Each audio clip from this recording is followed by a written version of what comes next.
اگر ہر وقت ایسے ہی تبدیلیاں ہوتی رہیں گی تو کیا لوگ پریشان نہیں ہوں گے کہ یہ کیا ہو رہا ہے؟ یہ سن کر طبیب عارف کہتے ہیں کہ کافی عرصے سے اس قبیلے میں امن نہیں ہوا، جرگے میں اتحاد نہ ہونے کی وجہ سے لوگ مشکلات سے دوچار ہیں، ہم ایک دوسرے کے ساتھ لڑتے رہیں گے اور دشمن ہمیں اس میں مصروف رکھے گا اور ہمارے مسائل کبھی ٹھیک نہیں ہوں گے۔ ہم نے کائی کو شریک کیا اور اس سفر پر ہم اکٹھے ہوئے تو کائی سرداروں کو بھی فیصلہ کرنے کا پورا حق ہونا چاہیے۔ یہ سن کر مہر الدین کو بہت غصہ آتا ہے۔ سردار خوشو طبیب عارف کی اس بات پر کہتے ہیں کہ تو ٹھیک ہے، جرگے کے سرداروں کو ہی کوئی فیصلہ کرنے دیا جائے۔ پھر سردار خوشنود کہتے ہیں کہ جو سردار چاہتے ہیں کہ سپاہیوں کی نگرانی گندگدو صاحب کریں وہ ہاتھ اٹھائیں، جس پر سب سے پہلے ارطغرل اپنا ہاتھ اٹھاتا ہے اور اس کے بعد باقی کئی سردار بھی اپنے ہاتھ اٹھاتے ہیں اور پھر حائمہ خاتون بھی اپنا ہاتھ اٹھاتی ہیں اور اس کے بعد سردار خوشنود بھی اپنا ہاتھ اٹھا دیتے ہیں۔ سردار خوشنود جب ہاتھ اٹھاتے ہیں تو تیمور کو بہت دکھ ہوتا ہے اور اس کے بعد طبیب عارف بھی اپنا ہاتھ اٹھاتے ہیں۔ جب سردار خوشنود اور طبیب عارف اپنے ہاتھ اٹھاتے ہیں تو درگا قبیلے کے بھی بہت سے سردار اپنا ہاتھ اٹھا لیتے ہیں اور پھر مہر الدین بھی ادھر ادھر جھانکنے کے بعد اپنا ہاتھ اٹھا لیتا ہے اور اس طرح اکثریت گندگدو کو سپاہیوں کی سربراہی دینے کی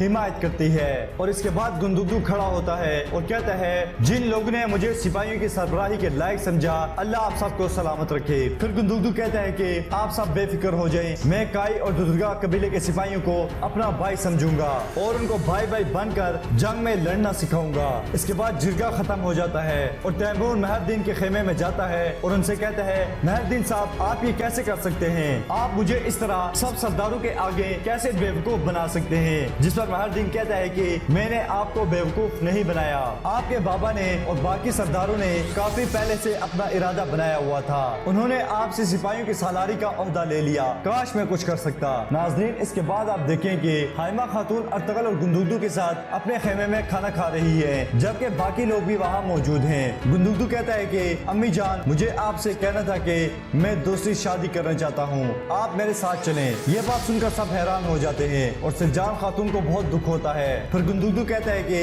اگر سجان میری دوسری شادی سے راضی ہے تو میں اسے طلاق نہیں دوں گا، اگر وہ مجھے شادی کرنے سے منع کرتی ہے تو میں اسے طلاق دے دوں گا۔ جس پر سجان خاتون گندگدو سے کہتی ہے کہ اگر آپ کی خوشی اسی میں ہے اور آپ اولاد چاہتے ہیں اور خاندان بنانا چاہتے ہیں تو میں آپ کی خوشی میں خوشی خوشی راضی ہوں۔ حائمہ خاتون گندگدو سے پوچھتی ہیں کہ وہ لڑکی کون ہے جس سے تم شادی کرنا چاہتے ہو؟ جس پر گندگدو کہتا ہے کہ وہ گونچا گل ہے۔ پھر گندگدو کہتا ہے کہ مجھے خوشی ہوگی اگر آپ مہر الدین کو پیغام بھجوائیں تو وہ کل یہاں آ جائیں گے۔ حائمہ خاتون کہتی ہیں کہ اگر تمہاری یہی خواہش ہے اور سجان بھی اس میں راضی ہے تو ہم تمہیں اس چیز کی اجازت دیتے ہیں۔ امید ہے ناظرین اس قسط کے آخر میں آپ دیکھیں کہ ارطغرل اپنے خیمے میں نماز پڑھتا ہے اور پھر دعا کرتا ہے اے اللہ میرے دشمنوں کو مجھ پر کبھی حاوی مت ہونے دینا، مجھے قوت عطا کر تاکہ میں ہماری بکھری ہوئی امت مسلمہ کے لیے لڑ سکوں، ہمیں خود سے کبھی دور مت کرنا تاکہ ہم دشمنوں کا شکار نہ بن جائیں، اے اللہ ہماری مدد کر تاکہ ہم تیرا نظام پوری دنیا میں پھیلا سکیں۔ اس کے بعد ارطغرل کی غار میں غنی اور ارطغرل کے سپاہی داخل ہوتے ہیں۔ غنی ارطغرل سے کہتا ہے کہ سپاہی عبد الرحمن نویان کی طرف سے ایک خبر لایا ہے، حلیمہ سلطان کی جان خطرے میں ہے، نویان نے حلیمہ سلطان کو مارنے کے لیے قرابیگ کو حلیمہ سلطان کے پیچھے بھیجا ہے۔ یہ سن کر ارطغرل کو بہت غصہ آتا ہے۔ اس کے بعد ارطغرل گندگدو کے پاس جاتا ہے اور گندگدو سے کہتا ہے بھائی مجھے جانا ہوگا، اگر میں نے قرابیگ کو نہ روکا تو حلیمہ سلطان اور دلی دمیر دونوں کی جان کو خطرہ ہے۔ جس پر گندگدو ارطغرل سے کہتا ہے ارطغرل یہ اتنا آسان نہیں ہوگا، میں تمہارے ساتھ چلتا ہوں۔ جس پر ارطغرل گندگدو سے کہتا ہے بھائی امی جان اور قبیلہ دونوں آپ کے حوالے ہیں، آپ ان کا خیال رکھیں، اگر کچھ ہوتا ہے تو سب سے پہلے آپ کو پتا چلے گا۔ جس پر گندگدو کہتا ہے نہیں بھائی انشاءاللہ ایسا کچھ نہیں ہوگا، لیکن اگر کچھ بھی ہوا تو میں ہمیشہ تمہارے ساتھ ہوں گا۔ اس کے بعد ارطغرل اپنے سپاہیوں کو لے کر حلیمہ سلطان اور دلی دمیر کو بچانے کے لیے